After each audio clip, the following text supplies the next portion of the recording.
If you have a garden or have been to the market lately, then you know we're smack dab in the middle of tomato season. This is the time of year that tomato lovers like me wait for.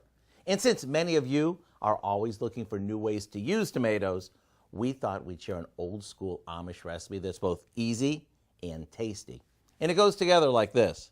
We start by cutting a bunch of ripe tomatoes into chunks. As for the type, you could use anything from hearty beefsteak tomatoes to artsy looking heirloom varieties. To that, we add a sweet onion that we've slivered. Now, for the part that gives these extra flavor, we mix together some vegetable oil, apple cider vinegar, a bit of sugar, and a few off-the-shelf spices.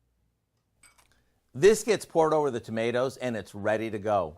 We can enjoy it as is, or we can pop it in the fridge so that all the flavors really come together. What makes this so good is the farm-to-table simplicity. It's what Amish cooking is all about. Let me tell you, it doesn't get any better than this. To get the recipe for what we call Amish Harvest Tomatoes, all you have to do is visit our website. I know you'll be glad you did. I'm Howard in the Mr. Food Test Kitchen with Kelly, where today we found an easy Amish way for you to say, ooh, it's so good. Looks good.